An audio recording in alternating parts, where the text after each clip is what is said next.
बच्चों तहे दिल से आपका स्वागत है आपके अपने channel physics with Ankur sir में। हम इस वीडियो के अंदर 2021 से लेकर के 2025 तक मूविंग चार्जेस एंड मैग्नेटिज्म और मैग्नेटिज्म मैटर में आए हुए मोस्ट इंपॉर्टेंट सेलेक्टेड क्वेश्चंस करने वाले हैं। आइए क्वेश्चंस देखते हैं क्या हैं। तो हमारा पहला टॉपिक है इसमें Biot Savart law and magnetic field due to current carrying wire. तो इसमें वही वायर की एक्सिस पे, सेंटर पे, finite wire, semi infinite wire, infinite wire, उस टाइप के क्वेश्चन डिस्कस होंगे इस टॉपिक के अंदर 6-7 इस टाइप के क्वेश्चंस। आइए ये आपका 2025 अप्रैल शिफ्ट का क्वेश्चन है। Figure shows a current carrying square loop ABCD of edge length a lying in a plane. ठीक है, if the resistance of ABC part is R, जो ऊपर वाला पार्ट है उसका रेजिस्टेंस है आर और जो नीचे वाला पार्ट है उसका रेजिस्टेंस है 2R। तो क्योंकि यहाँ पर सिमेट्री नहीं है तो इस केस में नेट मैग्नेटिक फील्ड सेंटर पे 0 नहीं होगी। ठीक है, अब यहाँ पर मान लीजिए कि करंट है I। अब I करंट है तो रेजिस्टेंस के इन्वर्स रेशियो में डिवाइड होगा, तो यहाँ पर डबल करंट जाएगा और यहाँ पर 1/3 करंट जाएगा। ठीक है, हाँ।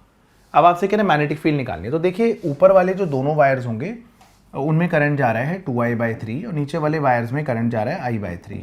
इनकी नेमिंग कर देते हैं 1 2 3 4। तो आइडियली B1 और B2 ऐड हो रहा है और B3 B4 उसमें से हमें सबट्रैक्ट करना है। तो हम ऐसा करते हैं कि B1 में से B4 माइनस करके डिफरेंस डबल कर लेंगे, बात तो वही पड़ेगी। ठीक है, तो आइए देखिए B1 कितना होगा पहले। तो अगर हम इनको ज्वाइन करते हैं ना, सबके लिए सेम ही है, ये डिस्टेंस परपेंडिकुलर डिस्टेंस स्क्वायर की लेंथ का आधा है और जो फॉर्मूला होता है ना sin φ1 plus sin φ2 finite wire के लिए, वो 45 डिग्री है।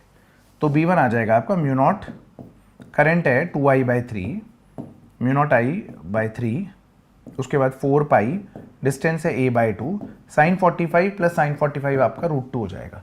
ठीक है बच्चों, अब B1 क्या आएगा आपका, देखिए यहाँ से आपका B1 आएगा, ये 2 से 2 उड़ा दीजिए, फिर 2 उड़ा दीजिए, तो mu naught I/3 pi A into √2 आपका आंसर रहेगा यहाँ पर। हाँ ठीक लग रहा है। अच्छा, अगर B4 वायर की वजह से, अच्छा मैग्नेटिक फील्ड क्या होगी, वायर पे भागी करंट के अलॉन्ग, तो सेंटर राइट साइड में आ रहा है तो magnetic field into the plane होगी। हाँ ठीक है, B4 कितना होगा देखिए, B4 में बस करंट आपका आधा है, तो म्यू नॉट I/3 अपॉन 4 पाई A/2 sin 45 प्लस sin 45। ठीक है बच्चों, राइट। अब देख लीजिए आपका B4 क्या होगा यहाँ पर, B4 तो B4 होगा आपका, ये आएगा आपका सॉल्व करके mu not I divided bye आपका 6 पाई A आएगा, इनटू में √2 आएगा। ठीक है, अब आप B1 में से B4 माइनस कर लीजिए, ऐसे ही आपको B1 का डबल कर लीजिए, फिर B4 का डबल कर लीजिए और फिर माइनस कर लीजिए, है ना। ठीक है, तो नेट मैग्नेटिक फील्ड एक्चुअली में होगी आपकी ये twice of B1 minus B4। ठीक है बच्चों, सही है। तो क्या आएगा सॉल्व करके देखिए, B1 में से B4 माइनस करेंगे तो आपका यही आ जाएगा mu not I/6 pi A into √2, 2 से 2 इधर काटेंगे, 2 से 6 कैंसिल करेंगे, तो ये आ जाएगा mu not I divided by 3 pi A multiplied by √2 बच्चों। ठीक है, तो ये आपका option number B correct answer आ गया बच्चों।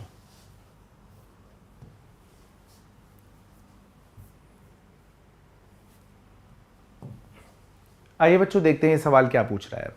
सवाल है बच्चों, a loop ABCDA carrying current I is equal to 12 ampere is placed in a plane consist of 2 semicircular segments, radius अच्छा 6 पाई और 4 पाई है। ठीक है, कोई दिक्कत नहीं है। Magnitude of resultant magnetic field at the centre O is, अच्छा तो इजी है।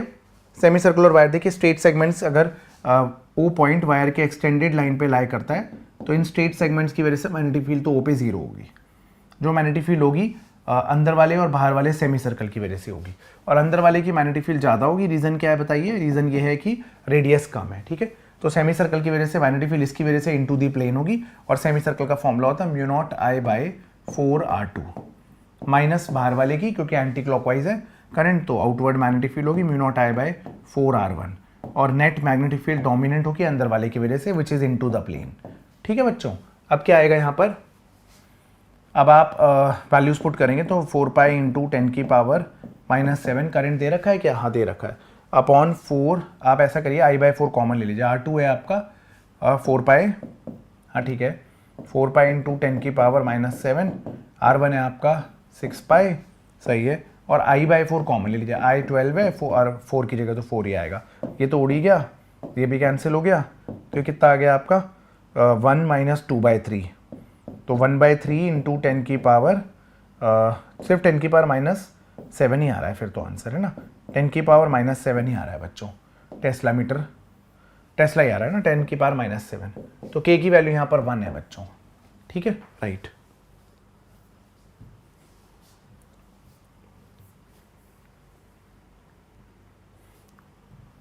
आइए बच्चों देखते हैं अब ये सवाल क्या बोल रहा है। ये वायर इस तरीके से है आपका, ठीक है, बस आपको मैग्नेटिक फील्ड निकालनी है ओरिजिन पे, परफेक्ट है। तो ये वायर 1 है आपका, ये वायर 2 है आपका और ये वायर 3 है। मैं तीनों पार्ट्स की वजह से मैग्नेटिक फील्ड लिखूंगा बच्चों, और उसके बाद कौन सी इनवर्ड है कौन सी आउटवर्ड है ये भी लिखूंगा। तो पहला पार्ट उसकी वजह से मैग्नेटिक फील्ड, दूसरा पार्ट उसकी वजह से मैग्नेटिक फील्ड और तीसरा पार्ट उसकी वजह से मैग्नेटिक फील्ड। पहला पार्ट है आपका semi infinite wire, semi infinite wire की वजह से मैग्नेटिक फील्ड होती है μ0I/4πr, 4πa दे रखा है तो a सही, चलिए 4πa। ये आपका 3/4 पार्ट ऑफ सर्कल है, तो 3/4 पार्ट ऑफ μ0I/2a सही है। और ये भी आपका सेमी इनफाइनाइट वायर है, लेकिन क्योंकि ये वायर जो O पॉइंट है वो वायर की एक्सटेंडेड लाइन पे ही लाई कर रहा है, तो इसलिए O पॉइंट पे मैग्नेटिक फील्ड 0 होगी। तो इस वाले पार्ट की वजह से O पॉइंट पे मैग्नेटिक फील्ड 0 होगी। तो बेसिकली दो ही पार्ट की वजह से होगी, और दोनों की वजह से क्या होगी, इसकी वजह से भी इनवर्ट, इसकी वजह से भी इनवर्ट, तो दोनों एड ऑन होंगे, ठीक है। तो μ0I किस टाइम पे लिखा है इन्होंने 4πa कॉमन लिया, बेसिकली μ0I/4πa प्लस 3 μ0I/8a, पाई से डिवाइड पाई से मल्टीप्लाई कर लीजिए, ठीक है। अब आप कॉमन ले लीजिए, इधर क्या आएगा, तो देखिए क्या आएगा, तो बेसिकली आपने μ0I/ अगर 4πa कॉमन ले लिया तो इधर तो 1 आएगा और इधर क्या बचेगा, इधर बचेगा आपका 3π/2 बचेगा, ठीक है बच्चों। तो ये आपका आंसर आ गया, ऑप्शन नंबर बी आपका करेक्ट आंसर हो गया, ठीक है। चलिए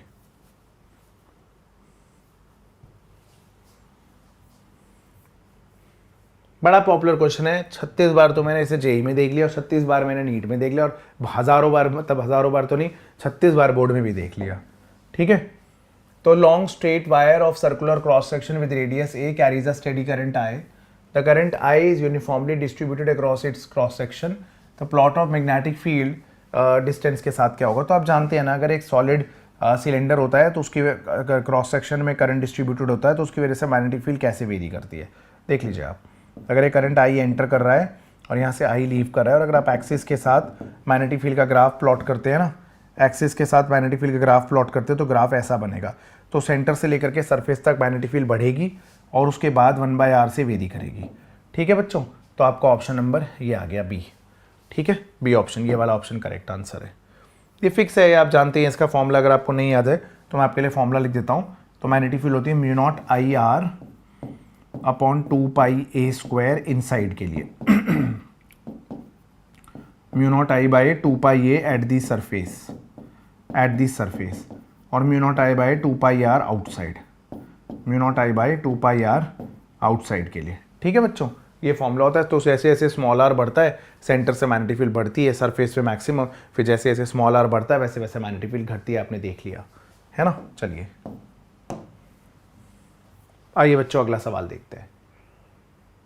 देखिए अगला सवाल क्या है बच्चों, टू इंसुलेटेड कॉपर लूप्स हैं ए और B of radius a, current I in the anticlockwise direction, magnitude of magnetic field at the centre क्या होगा।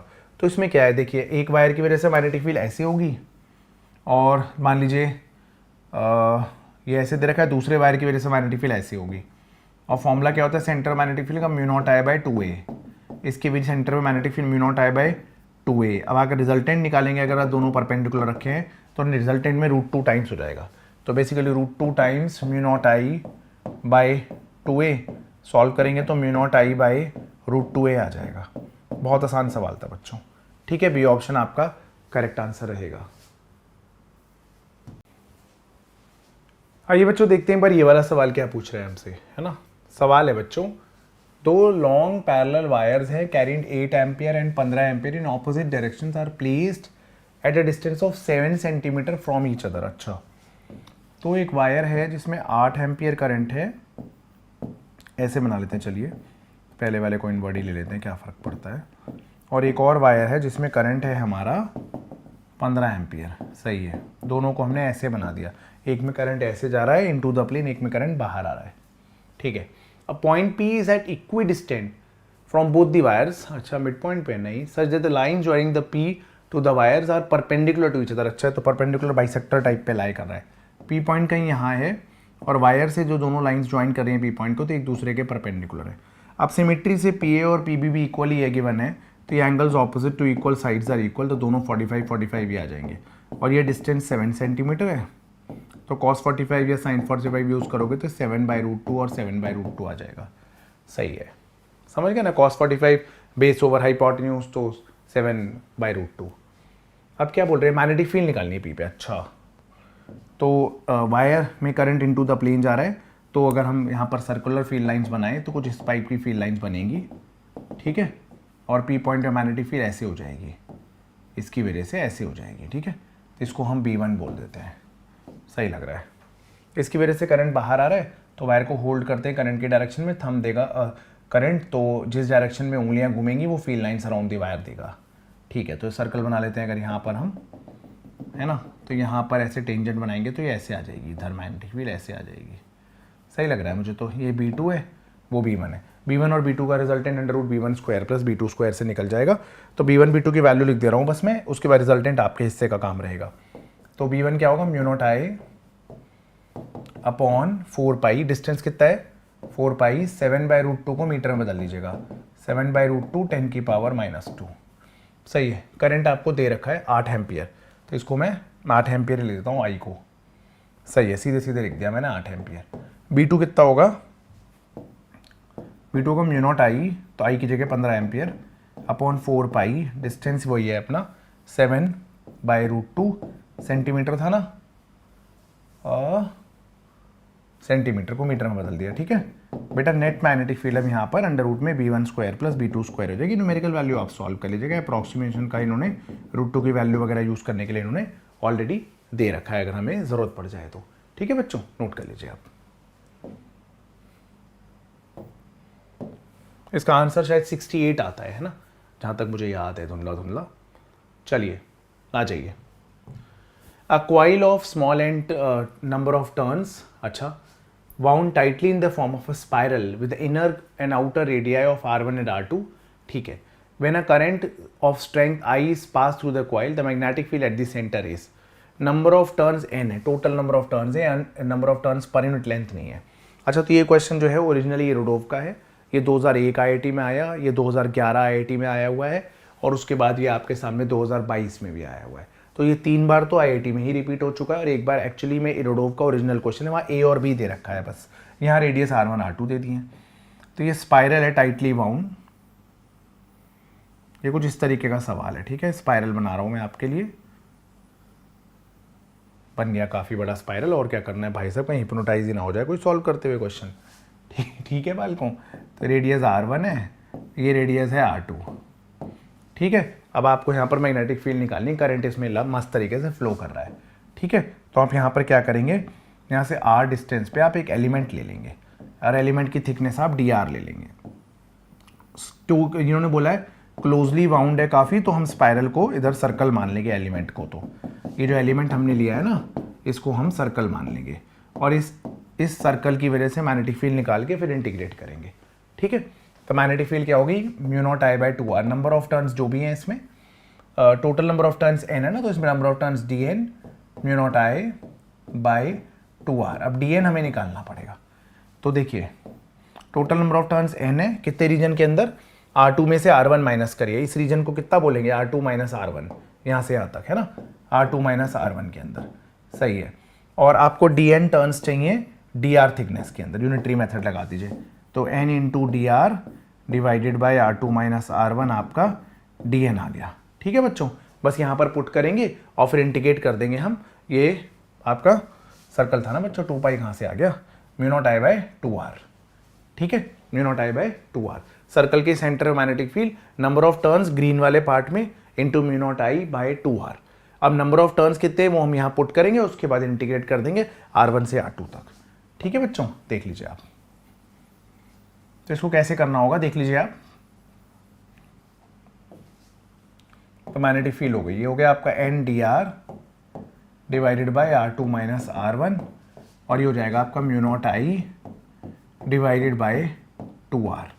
ठीक है, तो डी बी आ जाएगा आपका N mu not I by two times R two minus R one integration में D R by R. Integrate कर लीजिए मैग्नेटिक फील्ड को 0 से b तक और इसको R1 से R2 तक। तो मैग्नेटिक फील्ड आ गई आपकी B, ये आ गई आपकी n mu not I by two times R2 minus R1, ln R2 minus ln R1 होगा ln of R2 by R1। ठीक है, ऑप्शन देख लीजिए ln R2 by R1, n mu not I two times R2 minus R1, D option correct answer है बच्चों। ठीक है ना। आइए अब हमारा क्वेश्चन आ जाता है एम्पियर सर्किटल लॉ पे। ये भी थोड़ा अटपटा और हटके क्वेश्चन है। आइए पढ़ते हैं। N equally space charges each of value Q, तो हर एक चार्ज जो है उसकी वैल्यू है क्यू। ठीक है, सही है, इक्वली स्पेस्ड है। ठीक है, एक सर्कल पे रख दिया गया जिसकी रेडियस कैपिटल आर है। Circle rotates about its axis with N angular frequency omega. अपनी एक्सिस पे सर्कल घूम रहा है, सर्कल घूम रहा है। ठीक है, एक बिगर एम्पियरन लूप लिया आपने ऐसे और एक छोटा एम्पियरन लूप लिया, आपको करंट का डिफरेंस बताना है। अच्छा ठीक है, तो करंट क्या होगा, ए लूप से कितना करंट होगा भाई, कितने बार, मान लीजिए एन लूप्स, अगर आप एक पूरा टाइम पीरियड लेंगे जब पूरा एक लूप घूम जाइए, बड़ा वाला सर्कल जिसमें चार्जेस लगे हुए घूम रहा है पूरा, इसके अंदर से ऐसे निकल रहा है बार बार, तो पूरा अगर हम मान लें कि पूरा वन टाइम पीरियड में सारे के सारे चार्जेस एक बार गुजर गए, तो टाइम कितना गया, एन क्यू चार्ज हो गया एन क्यू। फिर से इसको हम घुमा रहे हैं बाहर वाले लूप को, और हमने अंदर एम्पियरन लूप ये वाला ले लिया, तो ये जो क्यू चार्ज है बार बार बार बार बार बार इससे निकल रहे होंगे सारे चार्जेस। तो जब ये बड़ा वाला सर्कल जब पूरा एक बार क्यू चार्ज यहाँ से कंप्लीट करके यहाँ आ जाएगा, तो एक्चुअली में एन क्यू चार्ज फ्लो कर जाएगा इस लूप से। ठीक है, और डिवाइडेड बाय टाइम पीरियड, सही बात है, तो N Q divided by time period क्या है, टाइम पीरियड है आपका 2π बाय ओमेगा। सही है बच्चों, बिल्कुल सही बात है। अब मुद्दा ये है कि बी से करंट क्या होगा, तो बी से जीरो होगा, क्योंकि जितने गए होंगे उतने, जितने एंटर करे होंगे उतने ही बाहर निकल गए होंगे, तो नेट आप जीरो मान के चलेंगे। ठीक है, तो आई ए और आई बी का डिफरेंस क्या हो जाएगा, ये आ जाएगा आपका N Q by 2π definitely multiplied by omega, N Q omega by 2π। B option आपका बच्चों करेक्ट आंसर रहेगा।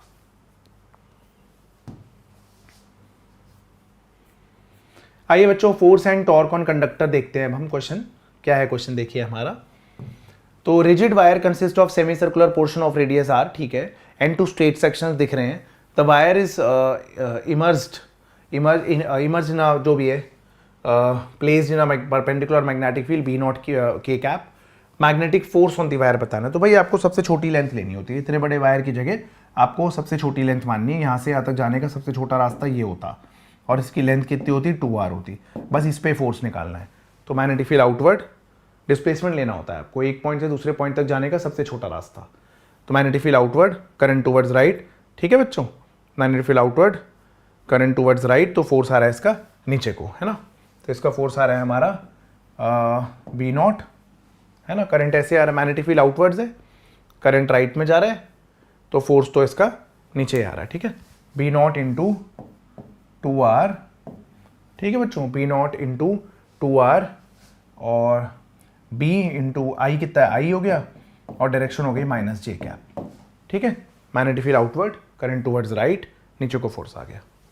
ठीक है, नेगेटिव बाय एक्सिस ही आ रहा है मेरे हिसाब से, तो बी नॉट, बी की जगह बी नॉट आना चाहिए, चलिए कोई बात नहीं।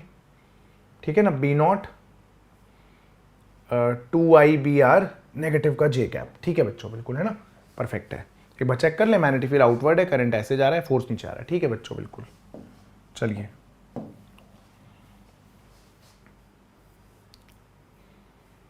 देखिए क्वेश्चन क्या है अगला हमारा, an electron is moving along positive x axis, तो वेलोसिटी ऑफ इलेक्ट्रॉन क्या है, लेट्स अज्यूम आई कैप है बस, है ना, यूनिट वेक्टर अलोंग वेलोसिटी ले लिया। ठीक है, if the uniform magnetic field is applied parallel to negative z axis, magnetic field is along negative k cap। सही है। अब आपको फोर्स बताना है, तो फोर्स का फॉर्मूला क्या होता है, क्यू वी क्रॉस बी, लेकिन क्यू आप नेगेटिव लेंगे ना, चार्ज ऑन इलेक्ट्रॉन है, तो वी क्रॉस बी, है ना, तो नेगेटिव ले लीजिए इधर का, वी क्या है, आई क्रॉस माइनस के, तो माइनस माइनस प्लस हो गया, तो ई आई क्रॉस के। अब के क्रॉस आई जे होता है, तो I cross K minus J cap होगा, तो ये फोर्स एक्सपीरियंस करेगा माइनस जे कैप के अलॉन्ग, ठीक है। तो electron will experience a force along minus J cap, negative Y axis. तो ये तो गलत हो गया, ये तो गलत हो गया।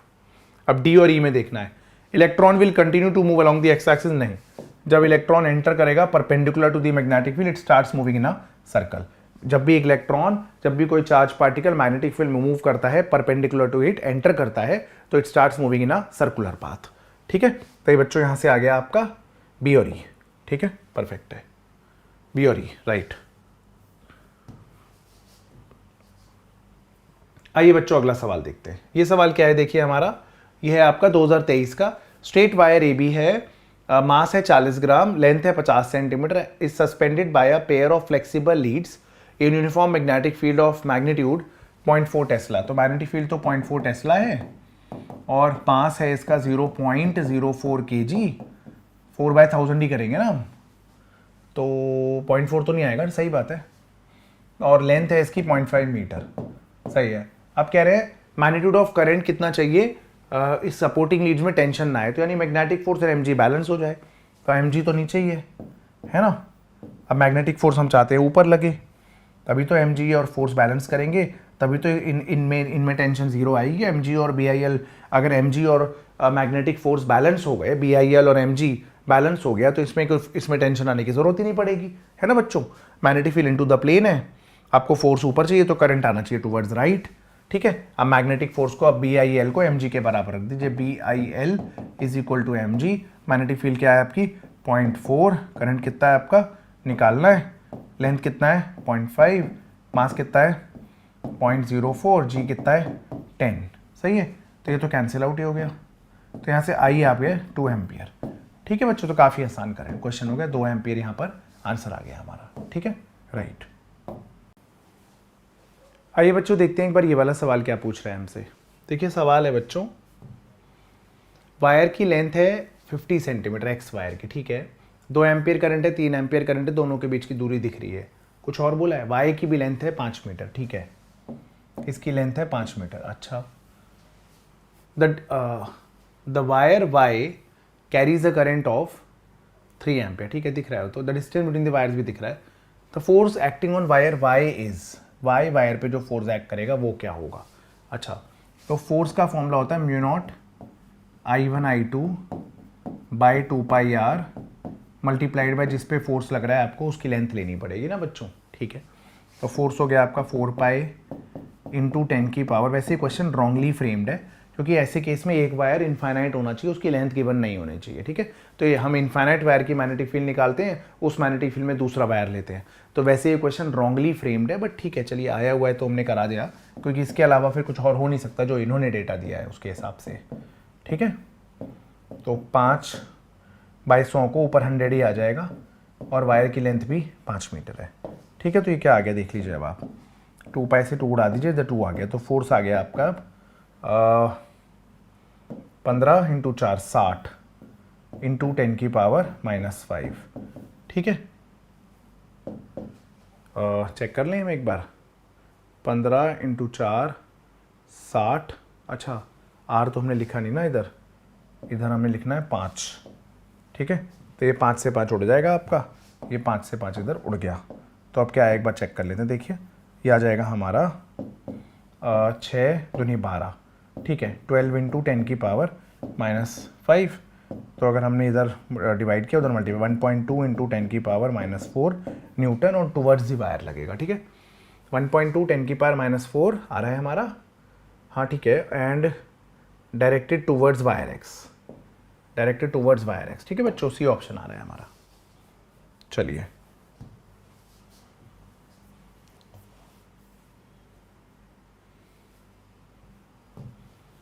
तो ये क्या बोला गया, ये question, minimum current flowing in the rod required to keep it stationary जब मैग्नेटिक फील्ड 0.15 टेस्ला की है वर्टिकल डायरेक्शन में, तो ठीक है, तो हो जाएगा। एम जी का देखिए component, M G sine theta तो नीचे लगेगा जो इसे नीचे खींच रहा होगा। अब मैग्नेटिक फोर्स का कौन सा कॉम्पोनेंट इसे रोकेगा वो देखना है बस, ठीक है। तो फ्लेमिंग लेफ्ट हैंड से मैग्नेटिक फील्ड ऊपर है, करंट ऐसे है, तो मैग्नेटिक फोर्स इस पर बिल्कुल ऐसे लगेगा हॉरिजॉन्टल। तो अगर आप उसका कॉम्पोनेंट देखेंगे ना मैग्नेटिक फोर्स का जो इसे रोकेगा नीचे गिरने से, कुछ ऐसे देखिए आप, ऐसे बनाते हैं, हम इसका साइड व्यू बनाते हैं, ज़्यादा अच्छा लगेगा आपको, ठीक है। हाँ, और ये वायर हो गया आपका ऐसे, इनटू द प्लेन करंट जा रहा है इधर, ये है ना।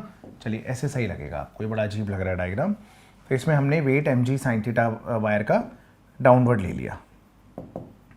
अब क्योंकि मैग्नेटिक फील्ड तो ऐसे है, ऐसे है ना, मैग्नेटिक फील्ड ऊपर है, करंट अंदर, तो फोर्स तो बिल्कुल ऐसे आ रहा है, बिल्कुल ऐसे, है ना बच्चों, ये आ रहा है फोर्स, ये फोर्स आ रहा है। तो फोर्स का ये वाला कंपोनेंट आपका अब की बार वाला ये वाला कंपोनेंट F cos थीटा होगा, और F होता है BIL cos थीटा। ठीक है बच्चों, थीटा आपको गिवन है 45 डिग्री। ठीक है, अब आपको अगर इसको रोकना है तो आप BIL mg साइन थीटा को BIL cos थीटा के बराबर रख दीजिए, BIL cos थीटा के बराबर। अब थीटा 45 के लिए तो साइन cos बराबर ही हो जाएगा, थीटा 45 है इसीलिए ऐसा हुआ है। ठीक है, अब वायर की लेंथ क्या है, ये है, अच्छा लेंथ भी गिवन नहीं है, 0.5 kg पर मीटर, तो मास पर यूनिट लेंथ ही गिवन है। तो मास अपॉन लेंथ की वैल्यू आपको गिवन है, जी को मैं फिलहाल के लिए 10 ले लेता हूँ। मैग्नेटिक फील्ड आपकी 0.15 है, करंट शायद निकालना ही होगा, सही बात है। हाँ, तो मास पर यूनिट लेंथ आपका हो गया 0.45 as per the question. 0.45 into 10 is 0.15 into I. बच्चों यहाँ से आई की वैल्यू मेरे को 30 एम्पियर आती नजर आ रही है। ठीक है, ऑप्शन नंबर ए आपका करेक्ट आंसर रहेगा।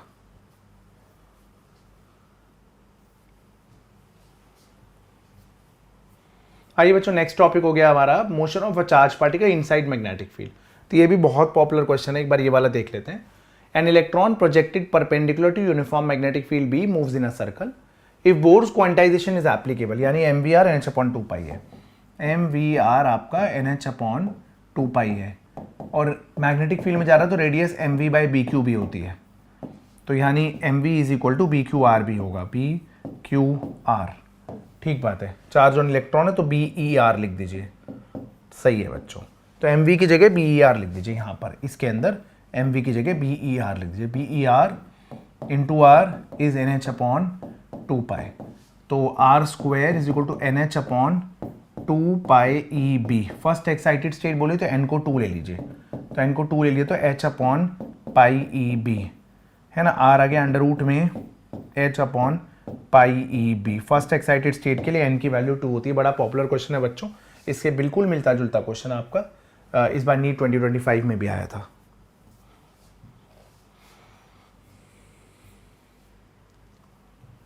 देखिए अगला सवाल है, प्रोटॉन है और ड्यूट्रॉन है। ठीक है, तो भाई प्रोटॉन लिखिए सबसे पहले, और उसके बाद आप ड्यूट्रॉन लिखिए। अब प्रोटॉन का मास है m, ड्यूट्रॉन का मास 2m, चार्ज दोनों का ही q होता है। ठीक है, परफेक्ट है बच्चों। सेम काइनेटिक एनर्जी है, enter a region having magnetic field, radius compare करनी, फिक्स है क्वेश्चन है ना। तो प्रोटॉन और ड्यूट्रॉन की रेडियस कंपेयर, रेडियस का फॉर्मूला होता है under root of 2m into kinetic energy by BQ। तो प्रोटॉन इज टू ड्यूट्रॉन का रेशियो क्या होगा सुन लीजिए अभी। तो under root of 2m into K by BQ तो प्रोटॉन के लिए हो ही गया, और ड्यूट्रॉन के लिए under root of 2 into mass double kinetic energy same by BQ। मुझे रेशियो 1:√2 लग रहा है बच्चों, प्रोटॉन और ड्यूट्रॉन का है ना। Proton is to deuteron, ratio of radius of deuteron to proton. अच्छा तो ड्यूट्रॉन अपॉन प्रोटॉन करोगे तो √2:1 आ रहा है। ठीक है बच्चों, √2:1, सी ऑप्शन आपका करेक्ट आंसर रहेगा। आइए बच्चों देखते हैं एक बार ये सवाल हमसे क्या पूछ रहा है। तो देखिए सवाल है बच्चों, दो कंसेंट्रिक कॉइल्स हैं, R1 R2 दिख रहा है, नेट मैग्नेटिक मोमेंट निकालना है बेसिकली। तो मैग्नेटिक मोमेंट एरिया के प्रोपोर्शनल है, तो बाहर वाले का मैग्नेटिक मोमेंट ज़्यादा होगा, अंदर वाले का कम होगा। तो बाहर वाले का आपको ज़्यादा लेके मैग्नेटिक मोमेंट दूसरे वाले को सबट्रैक्ट करना है। बेसिकली आपको वेक्टर सम करना है M1 और M2 का। अब करंट है इंटू एरिया πr2²। डायरेक्शन क्या होगी, राइट हैंड की फिंगर्स को कर्ल करिए करंट के डायरेक्शन में, थंब देगा मैग्नेटिक फील्ड -k। दूसरे वाला I into area πr1², current के डायरेक्शन में फिंगर्स को कर्ल करिए, थंब देगा मैग्नेटिक फील्ड, और मैग्नेटिक मोमेंट दोनों की डायरेक्शन सेम ही आती है। ठीक है, चलिए तो यहाँ पर I की जगह 7, पाई की जगह 22/7 कॉमन ले लीजिएगा, और ये R1 का स्क्वायर माइनस R2 का स्क्वायर, और ये k कैप लिख लीजिएगा बच्चों। ठीक है, तो यहाँ से अगर आप वैल्यू डालेंगे अप्रॉक्सीमेटली तो ये बच्चों -7/2 k कैप आ जाएगी, अप्रॉक्सीमेटली आएगी, एग्जैक्ट नहीं आती। ठीक है, R1 R2 की वैल्यू आप डाल लीजिएगा, आपके हिस्से का काम रहेगा, मैं कैलकुलेशंस अवॉइड कर रहा हूँ। आइए बच्चों अगला सवाल देखते हैं। दो मैग्नेटिक डायपोल्स है, मैग्नेटिक मोमेंट m1 m2 है। अच्छा, magnetic moment 1 ampere per metre square है। O N P, the distance between OP 1 metre दे रखा है, बढ़िया। Torque experience by m2 due to m1। अच्छा, तो ये साउथ से नॉर्थ हो गया, इसकी इक्वेटोरियल लाइन पे है, तो नॉर्थ से अवे साउथ के टुवर्ड्स नेट मैग्नेटिक फील्ड ऐसी हो गई इसकी। और मैग्नेटिक फील्ड क्या होती है, mu naught by 4 pi m divided by R cube, या आर है, ठीक है। अच्छा, तो ये हो गया आपका 4 पाई इंटू 10 की पावर -7, बाकी तो सब 1 दे ही रखा है, ये अच्छा काम किया इन्होंने। तो मैग्नेटिक फील्ड आ गई 10 की पावर -7, ठीक है। अब टॉर्क कैसे निकालेंगे आप, m2 इंटू B1 sin 90, ठीक है, सही बात है। तो m2 कितना है, m2 भी 1 ही है, B1 कितना है 10 की पावर -7, तो आंसर 1 आ रहा है बच्चों, ठीक है। आई होप आप समझ गए। मूविंग गैल्वेनोमीटर पे एक कॉन्सेप्चुअल सवाल कर लेते हैं बाल को। वैसे तो conversion of galvanometer voltmeter ammeter हमने conversion of galvanometer to voltmeter ammeter का क्वेश्चन हमने कुछ करंट इलेक्ट्रिसिटी के अंदर ऑलरेडी इंक्लूड कर दिए थे, तो यहाँ हमने थियोरेटिकल क्वेश्चन लिया है। करंट सेंसिटिविटी ऑफ गैल्वानोमीटर को इंक्रीज करना है तो बहुत ईजी है। Current sensitivity number of turns magnetic field into area bye torsional constant, ठीक है। तो नंबर ऑफ टर्न डिक्रीज करने से तो कुछ नहीं होगा, नंबर ऑफ टर्न्स इंक्रीज करना है, मैग्नेटिक फील्ड इंक्रीज करने से कुछ होगा। तो ए गलत है, सी गलत है, सी गलत है, सी गलत है, सी गलत है, चलिए फिर तो बी और डी ही करेक्ट होगा, ठीक है बच्चों। आई होप आप समझ गए। तो या तो नंबर ऑफ टर्न्स बढ़ा दीजिए, मैग्नेटिक फील्ड बढ़ा दीजिए, एरिया का बढ़ा दीजिए, या फिर टॉर्जनल कांस्टेंट को कम कर दीजिए। उम्मीद है आप समझ गए बच्चों। All the very best. आप पढ़ाई करिए बच्चों। अभी हम अगले वाले लेक्चर के अंदर, अभी थोड़ी देर बाद हम डिस्कस करेंगे बार मैग्नेट्स और मैग्नेटिक मटेरियल्स के कुछ बढ़िया क्वेश्चन, जेई सेलेक्टेड PYQs। आइए बच्चों, हमारा अगला टॉपिक है आपका बार मैग्नेट और मैग्नेटिक डाइपोल, ठीक है। तो इसके सवाल देख लेते हैं, जेई मेन में कुछ इंपॉर्टेंट सवाल क्या आए हुए हैं, देखिए। तो पहला सवाल है हमारा, गिवन बिलो आर 2 स्टेटमेंट्स, ठीक है, असर्शन रीजन है, magnetic monopoles does not exist, ये बिल्कुल सही बात है। और magnetic field lines are continuous and form close loop, सही बात है। मैग्नेटिक मोनोपोल क्योंकि magnetic field lines close loop बनाती है, इसलिए मैग्नेटिक मोनोपोल्स एग्जिस्ट नहीं कर सकते, इस बात को माना जा सकता है। अगर मैग्नेट में मोनोपोल एग्जिस्ट करते तो फिर फील्ड लाइन क्लोज लूप नहीं बना पाती, जैसे कि electrostatic field line close loop नहीं बना पाती, पॉजिटिव चार्ज से निकलती है, नेगेटिव पे टर्मिनेट हो जाती है। तो मुझे असर्शन रीजन दोनों ही सही लग रहे हैं और एक्सप्लेनेशन भी करेक्ट ही लग रहा है, ठीक है। तो यहाँ पर magnetic field lines close loop बनाती है, electrostatic field lines close loop नहीं बनाती। इलेक्ट्रिक चार्ज में एक चार्ज एग्जिस्ट करता है, बट मैग्नेट्स में मोनोपोल अकेला नॉर्थ या अकेला साउथ एग्जिस्ट ही नहीं करता। आइए बच्चों, अगला सवाल देखते हैं। A bar magnet has total length 2L is equal to 20 units and field at a point distance D 10 units from the center of the magnet. Relative uncertainty of measurement of length 1% है, uncertainty in magnetic field at point P बताना है। तो बच्चों यहाँ पर ना थोड़ा सा मुझे क्वेश्चन रॉन्गली फ्रेम लगता है, क्योंकि आंसर जो इन्होंने दिया था वो तो शॉर्ट बार मैग्नेट लेके ही मैच होता है। तो हम इसको D को ना 100 यूनिट ले लेते हैं, ठीक है। तो क्योंकि वो आंसर एक्चुअली में मैच नहीं हो रहा था, मैच इन द सेंस कि वो जो उन्होंने आंसर दिया है उसके हिसाब से शॉर्ट बार मैग्नेट का ही आंसर के हिसाब से आ रहा है। अगर हम इसको पूरा साइज का बार मैग्नेट ले रहे हैं तो फिर आंसर मैच नहीं होगा कोई भी। तो एक्चुअली में इक्वेटोरियल लाइन पे शॉर्ट बार मैग्नेट की वजह से मैग्नेटिक फील्ड क्या होती है, μ0/4 पाई और capital M by R cube. Capital M होता है मैग्नेटिक डाइपोल मोमेंट, आर की जगह वहाँ पर D है, कोई दिक्कत वाली बात नहीं है। और डाइपोल मोमेंट क्या होता है आपका, डाइपोल मोमेंट होता है आपका pole strength small m multiplied by length 2L divided by indeed D cube. तो अगर आपको एरर निकालना है अनसर्टेनिटी मैग्नेटिक फील्ड में, तो delta B by B into 100 बराबर होगा आपका delta L by L into 100 plus 3 times delta D by D into 100। तो एक है 1% और एक है 3%, तो ये आपका मिला करके हो गया बच्चों 4%, ठीक है। तो ये आपका D ऑप्शन करेक्ट आंसर आ गया यहाँ पर। तो क्वेश्चन जैसे फ्रेम था उसके हिसाब से तो आंसर हमने ऐसे ही निकाला है। आइए, मैग्नेटिक पोटेंशियल हमें नहीं करना है क्योंकि मैग्नेटिक पोटेंशियल हमारा एनसीईआरटी में है नहीं।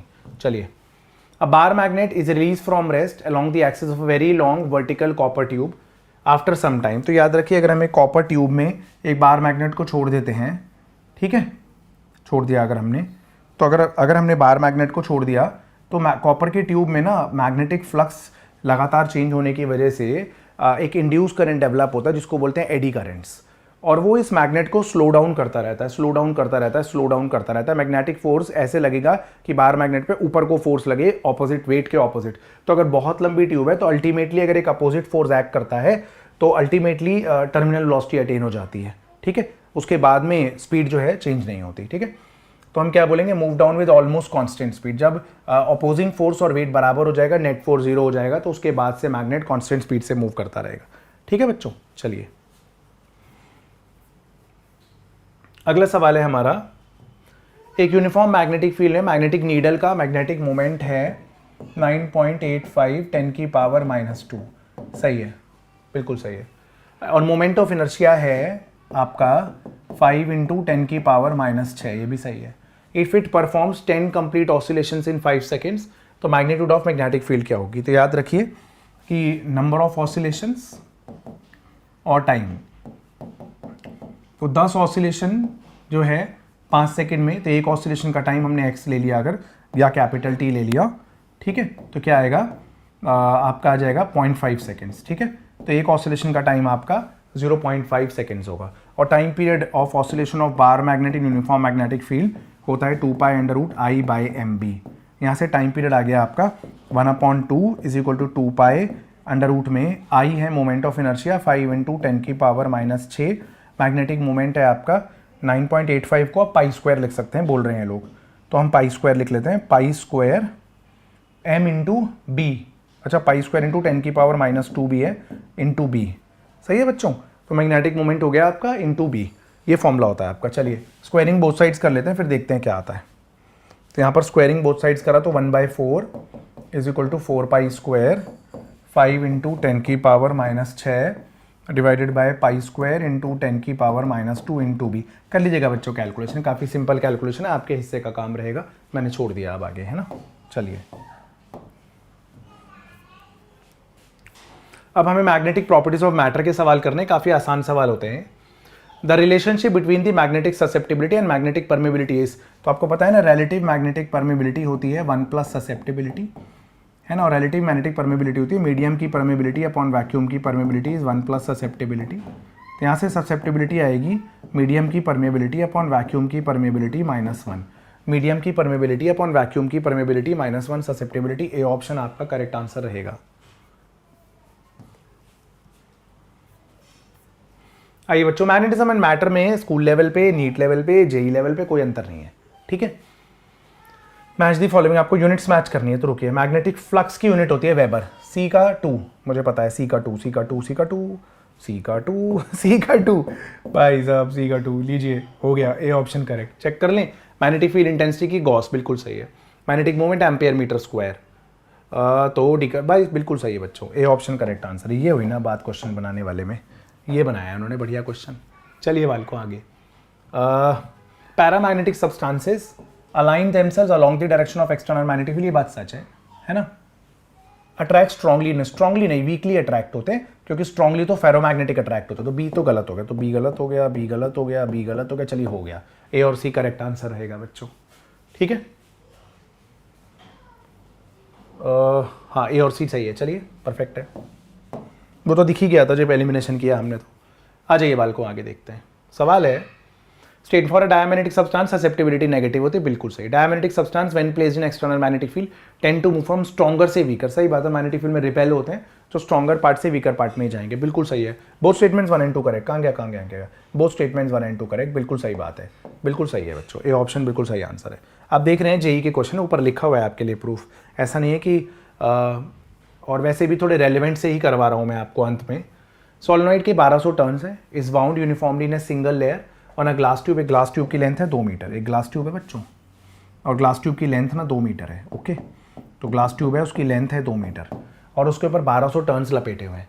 Magnetic intensity, magnetic field intensity नहीं बोला है, मैग्नेटाइजिंग फोर्स बोला है, तो एच होता है NI के बराबर, number of turns per unit length और multiplied by current. Number of turns क्या है आपके, नंबर ऑफ टर्न्स है यहाँ पर 1200, लेंथ है 2, और करंट कितना है, करंट भी 2 है ना बच्चों। तो ये आ जाएगा 1.2 × 10 की power 3 ampere per metre indeed. Option number C आपका पालकों करेक्ट आंसर रहेगा, सही लग रहा है बिल्कुल। आइए बाल को अगला सवाल देखते हैं। अच्छा, following plot show magnetization, intensity of magnetization versus H and susceptibility. ठीक है, डायामैग्नेटिक मटेरियल का ससेप्टिबिलिटी और इंटेंसिटी ऑफ मैग्नेटाइजेशन। तो susceptibility is independent of temperature. Diamagnetic की ससेप्टिबिलिटी टेम्परेचर पे डिपेंडेंट होती है, ये पैरामैग्नेटिक का ग्राफ होता है, और उसका जो ससेप्टिबिलिटी होती है वो नेगेटिव होती है, तो स्लोप नेगेटिव आना चाहिए। Intensity of magnetization versus magnetizing force, tan theta यहाँ पर नेगेटिव आ रहा है, तो ससेप्टिबिलिटी नेगेटिव। तो ए और सी डायामैग्नेटिक को कॉरस्पॉन्ड करता है, ए ऑप्शन आपका करेक्ट आंसर रहेगा।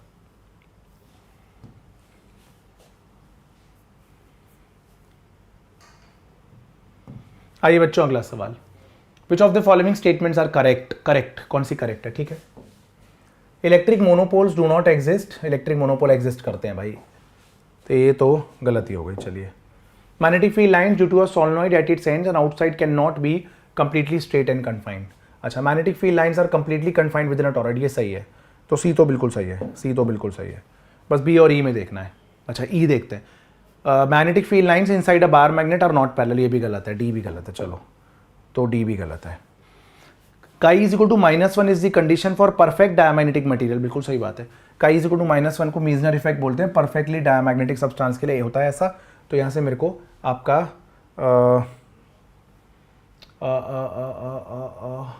सी और ई लग रहा है ना, सी और ई करेक्ट है बच्चों। ठीक है, तो बी नहीं लेंगे हम। ठीक है, चलिए, थैंक यू बच्चों। हमारा यहाँ पर मूविंग चार्जेस एंड मैग्नेटिज्म और मैग्नेटिज्म एंड मैटर के जेई के 2021 से 2025 के लगभग 30 रेलेवेंट इंपॉर्टेंट सवाल कवर अप कर लिए हैं हमने, क्योंकि हमें एमसीक्यू पेपर के हिसाब से बनाना है। जेई के अंदर 25 सवाल हैं फिजिक्स से, नीट के अंदर 45 सवाल हैं, तो हम इस हिसाब से सिलेक्शन कर रहे हैं कि जेई का भी क्वेश्चन हो और नीट में आने के लिए वो रेलेवेंट भी हो। ठीक है, thank you so much and best wishes.